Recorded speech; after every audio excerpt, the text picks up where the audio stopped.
Yo, what's going on guys, Arekkz here, and today I want to talk about Assassin's Creed Odyssey. This is another game I had a chance to check out while I was at E3 last month, although in truth, playing Assassin's Creed games at events is always a bit of an odd experience. I really enjoy the games, and I'm a long time fan of the series, but if you've played any Assassin's Creed game before, you'll know just how big they can be. So when you only have a 30-minute or an hour time slot to do whatever you like, you kind of sit there a little bit overwhelmed. The world is so massive, and sure there are missions, but deep down I know that I don't have enough time to complete them, so you ultimately end up exploring and just messing around. Either way, after spending the first 10 minutes reminding myself of the controls, I then set out to explore Greece and see what the game had to offer in as short a space of time as possible. So in this video, I want to take a moment to look at how Odyssey differs to Origins and what new features it brings to the table. So, here are 5 ways that Assassin's Creed Odyssey is different to Origins. Of course, if you do enjoy this video, then a like would be super appreciated, and be sure to comment down below and let me know what you guys think, and if you're looking forward to this game. Now, kicking things off at number 1, choosing your character. Unlike previous Assassin's Creed games, Odyssey allows you to pick between one of 2 different characters, Arekkz or Cassandra. Exiled Spartan warriors, now turned mercenaries, the characters take on a slightly different role this time, since, well, they're not assassins. Where Origins was the story about the birth of the Assassin Order, Odyssey comes before that, quite considerably, and it's for that reason that despite being called Assassin's Creed, it seems like it's going to be much less about the assassins.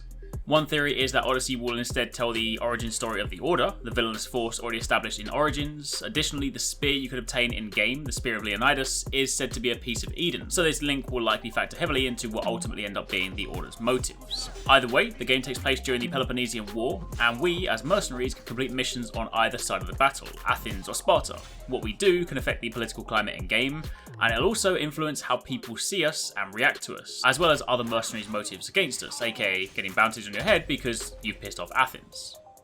Next up, in at number 2, dialogue options. For the past couple of years, Ubisoft has spoken about how they'd like to make Assassin's Creed more of an RPG-like experience. And with the release of Origins last year, that was the first big step in that direction. Origins introduced some great new features to the franchise, and Odyssey aims to build on those changes.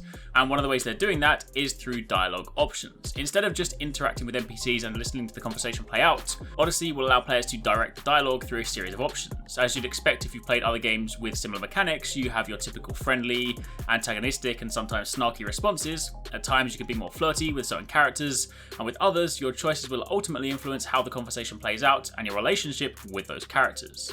It's said that the game will have around 30 hours of interactive storytelling, but at this stage it's not clear just how much these choices will affect the overall flow of the story, since the only exposure I had to it was the very beginning of the demo. After that, I spent my time Spartan kicking enemies off cliffs. More on that later. Either way, for those of you looking to get a little bit more invested into how the story plays out, then this is for sure a great new addition. Then moving on from there to number 3, we have more complex combat. Sure, you still have your basic light and heavy attacks as your foundation, but new in Odyssey are the additional abilities you have on top. Your character has a total of 8 special ability slots. 4 of those are for your melee weapons, and the other 4 are for the bow. You hold down the left bumper to bring up the options, and you press the corresponding face button to pull off that move. Different moves have different cooldowns, but they add a pretty awesome new layer to combat. As you progress through the game, you unlock ability points, and you spend those points on these abilities and then map the ones you want to this panel. You have some non-combat options like healing abilities, but the exciting stuff is when you start delving into the melee portion. I had 2 particular favourite moves. The first one is great for dealing with those annoying defensive enemies with big shields. You essentially rip the shield off of them, throw it to one side, and then they're left wide open for you to dive in and unleash combat hell. And the second one, well, I'm gonna let the gameplay do the talking. This is Sparta! So yeah, combat is pretty fun in Odyssey. Moving on from there to number 4, we have the return of fully fledged naval combat. In Assassin's Creed Odyssey, you have a boat, you have a crew, you can customize various aspects related to that, and you're going to spend a fair bit of time on the ocean since there's a lot of different islands to visit in game. In terms of feel, naval combat is similar to that of Black Flag and also Origins. It's pretty easy to get your head around. Of course, having a crew on board means you're much more prepared for the threats that await you.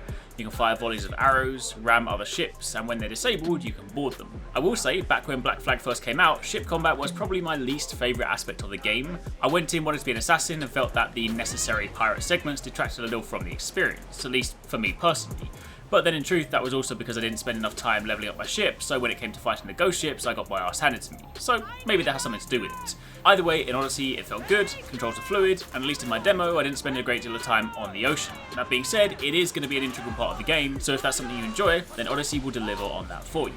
And then finally, at number 5, the map is even bigger than before. According to Ubisoft, the map for Odyssey is around 1.6 times the size of Origins. And to be fair, Origins was pretty big too. So when you factor in all the new RPG elements, the vast open ocean you'll be able to explore, and all the quests and side quests to complete, you're going to have plenty of space to go adventuring.